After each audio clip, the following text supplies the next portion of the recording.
I never did Irish stick fighting as a martial art. I was taught by my dad for self-defense, and it was something that was just between me and my dad. We didn't call it Keegan Bata because we didn't need to, we were both Keegans. Yeah. So we just called it Bata.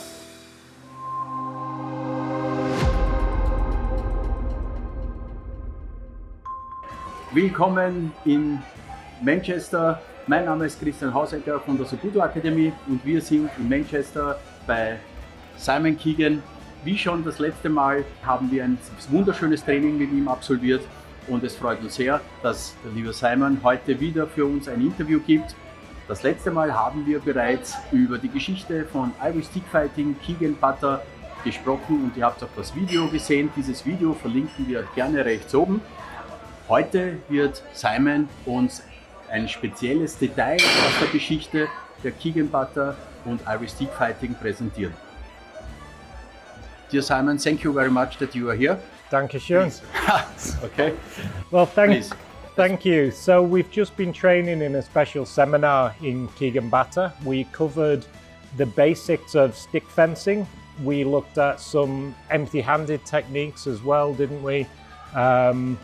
We looked at some forms and we trained for 3 hours in the dojo. And now I've brought you guys to the Irish World Heritage Centre in Manchester, where you need to get the other side of the Irish heritage now.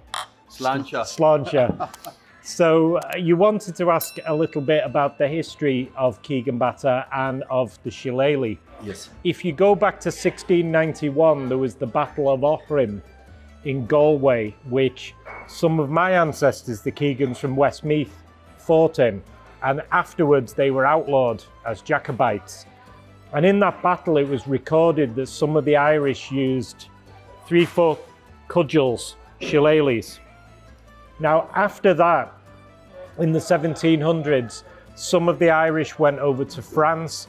They joined the Irish Brigade to fight against the English. And what they did was they taught in secret in what was called hedge schools. So outside of the big cities like Dublin and Belfast and Cork, in places like Westmeath and County Longford, they had hedge schools where they would secretly teach the Irish Gaelic language, the martial arts, the Catholicism, the Irish Catholic religion, and some of the Celtic mythology. And what they would do is they would teach the students as children to stick fence, and from there they would gradually learn all of the different aspects of the shillelagh. Now my family, the Keegans, came from Westmeath. Originally the name was Keegan, but then as the English came in, the Gaelic aspects of the name was phased out, so it went from Keegan to either Egan or Keegan. If you go to Westmeath or Dublin, it's Keegan. If you go to Tipperary, it's Egan, but it's the same family. And my family's hereditary role was as Olav, which means teacher. And Keegans were recorded as teaching in the hedge schools where they were teaching the Irish stick fighting. Now, when you go into the 19th century, there was a time called the Tithe Wars where the Irish people were rebelling against the English. And this led to Irish Catholic factions fighting against the Protestant factions.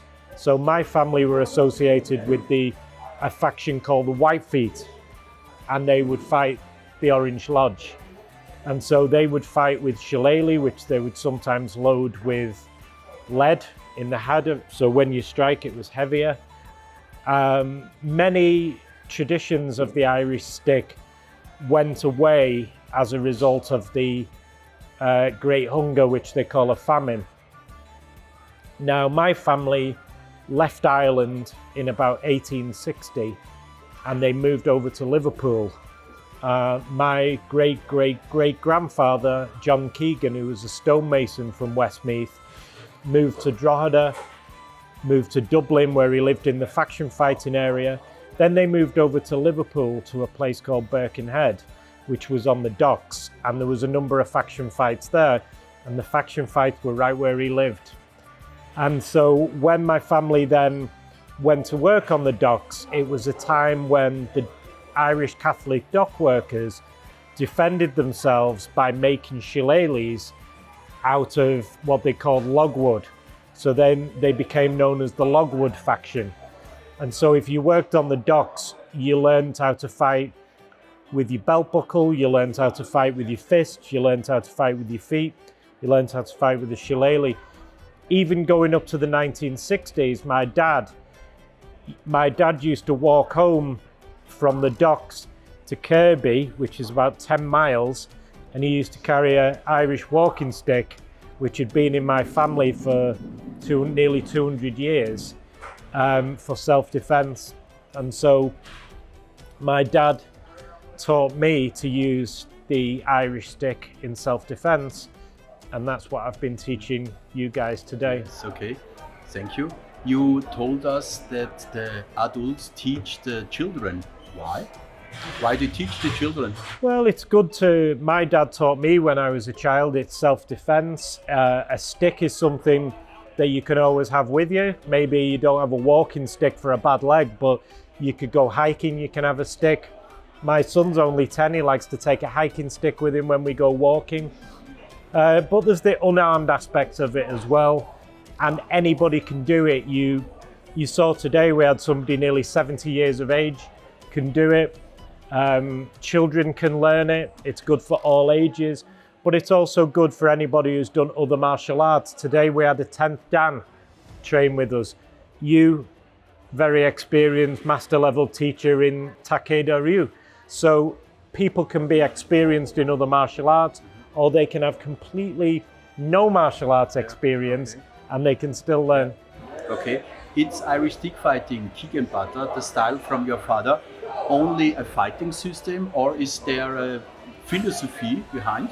Yeah, my dad's philosophy, my dad was a Stoic, so my dad followed some of the Roman and Greek philosophy, Marcus Aurelius and Seneca, and that sort of thing. His father insisted that he learned the classics, so Celtic mythology, but also learning Latin, learning the classics. And my father's philosophy was very Stoic, but my father was also interested in mythology, introduced me to mythology. He was also very spiritual. He was a Tai Chi teacher as well. And so I didn't teach that today, really. I was just teaching self-defense, but I would say there is always an aspect of that in any martial art. Yeah. You told us, you teach us today that they have faction fighting. Yeah. What is this faction fighting? So there's two types of faction fighting. There was party fighting, and then there was faction, kind of sport faction fighting. So in Ireland, because there was a lot of rivalries between either the Irish and the English, or the Catholics and the Protestants, or the Jacobites and the Cromwell supporters, you know, those types of faction fights were very, very serious. But then there was other types of faction fights where it was almost like recreational violence, where it was similar to hurling. So when we came in this Irish Heritage Centre, you saw the hurley sticks on the wall, right? Nice, yeah. It's not, a hurley stick is not a million miles away from a shillelagh when you look at the shape of it. And if you ever watch hurling in Ireland, it can get a little bit, Okay. they can get a bit enthusiastic. It was a very hard sport. Yeah, so they say, yeah. So there's two types of faction fighting.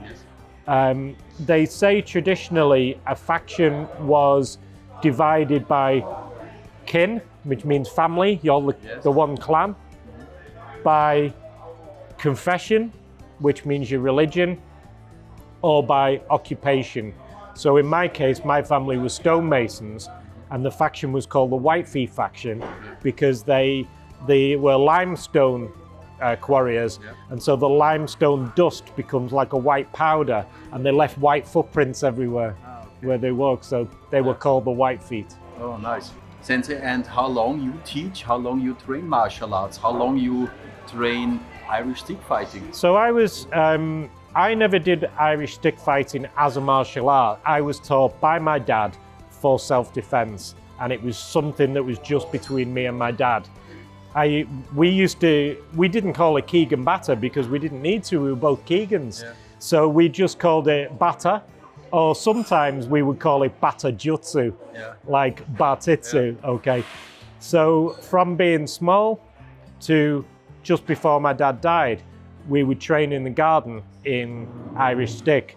And then I have been a karate instructor for 25 years. Karate instructor, jiu-jitsu instructor. But then when my dad died, I thought I would honor what he taught me. I would teach outside of my family in the Irish stick. Yeah, why not? You know, we researched the history of the Japanese martial arts, so why not look after our own heritage? The Celtic or Irish martial arts. Yeah? Exactly. This was our interview with a great master, Simon Keegan. He is the master from Keegan Bata. It was a pleasure for us. Thank you. You gave us the interview. Thank you very much. It was a great day with you. Thank you. Always is a great day. Thank you. And we can say Slancha. Slancha. Das war schon wieder unser Video mit Simon Keegan. Ich hoffe, ihr habt es genossen und habt neue Informationen bekommen. Wenn ihr dieses Video genossen habt, dann bitte gebt uns einen Daumen hoch, teilt dieses Video und abonniert unseren Kanal. Überhaupt spreche ich dich jetzt hier ganz persönlich an, und zwar die 80% immer wiederkehrenden Menschen, die sich unsere Videos ansehen, die aber noch keinen Abo-Button und auch noch nicht die Glocke abonniert haben.